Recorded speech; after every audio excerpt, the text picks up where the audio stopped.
In the event of a water, fire, or mold damage emergency, call PuroClean of Cenla.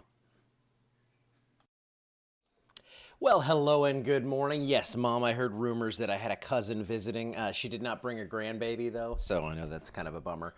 So down here in Louisiana, where I'm doing weather, I'm trying to make sure my microphone is in the right position here. I'm trying to be a good boy with this stuff. I'm telling you.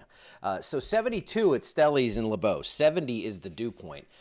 That's not groundbreaking news or anything right there, but check it out when we go up to Natchitoches and see the difference here. Now, we have some pretty cool skies up there as well. 58 degrees, so a lot cooler. 14 degrees cooler, and the dew point's in the 40s, so it's a lot drier up that way. Where do we stand here in Alexandria? Well, it looks like we are, come on, drum roll. F9 not working today? Sometimes it takes a second. Alexandria, what are you doing? Come on, let's go. All right, we're there. 63 over 48. So the front is through here. This is the kind of the phase one of the front.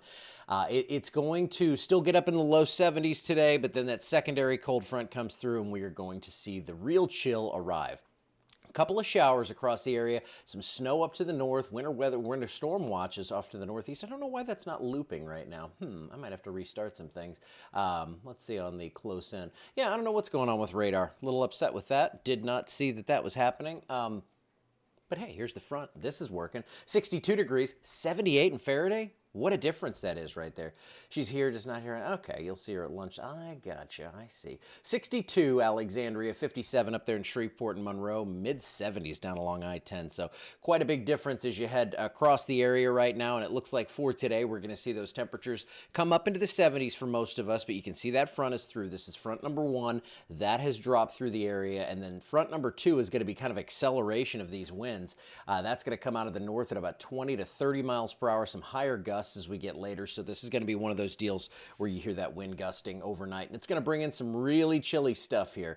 So at least for a couple of days. I mean, it's February. We get spoiled here in the low 80s here over the last couple of days. I think we actually did hit 80 in some spots yesterday. 72, mostly cloudy skies, couple of showers out there, nothing severe, nothing too crazy. 65 degrees, this is your future temperature forecast, and you can kind of see front number one settles through. It warms up in the afternoon, but not as much as down south, and then here comes front number two. Now watch this. This is interesting because it's a fairly shallow air mass, and you're going to see up here to the northwest over the Ouachita Mountains, it's going to take more time to get through, and there you go. Stays a little warmer to the northwest, to the northeast. That cooler air flows in down the delta where there's a lot less friction. It's low, it's flat, and it's going to allow that cold air to spill on in. A couple of showers through the day today, but you see all that sweeping out. There comes front number two this evening.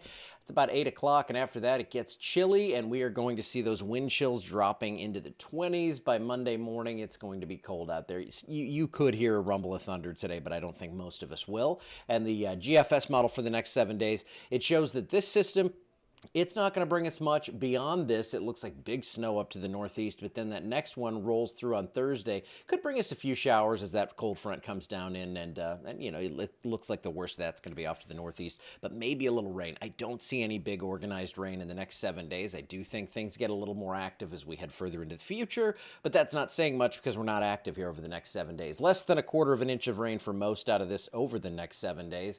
And your 7-day forecast, 40% on Thursday, 50% today. In between that, it does look like a light freeze there Tuesday morning, 31 degrees, 62 for a high, just like it is in Toro right now. And you're going to see those temperatures come up as we get later into the week. But if you like cool stuff, you've still got the sweaters down. You need to get one more wear out of those winter outfits. I think Sunday morning at church you can do that. It's going to be pretty warm to start March. We're going to see a lot of 70s back into the area. We could see some more activity coming through on the rain front. So you see the green showing up, and that is very welcome because as we heat up, we're going to want some more rain to come here because we still have some areas, many areas, in a drought across central Louisiana and all of Louisiana. So as that's the case right now, I think we're going to really appreciate the fact that we get some rain out of this here as we get later into the next week or so, and that's going to hopefully crush the burn ban. We want it to go away. Good morning, everyone. How you doing? 64 on your porch, 62 in Toro, and in the 60s for many of us until you head down south, where it is still very steamy and soupy. So if you're watching from St. Landry Parish, probably southern Allen of Oils and Beauregard Parish, Dew points are near 70. Up here, dew points in the 40s. So it's in the 40s. So it's a much different feel. That's it for right now. I'm going to get out of here. Remember, light freeze Tuesday morning, very chilly on Monday morning, and Sunday morning, you're going to want to wear a jacket or something warm to church. And that's it. You'll be okay. I mean, it's not going to be too crazy. All right, that's it for now. I'll see you back here tomorrow evening with an update on the forecast.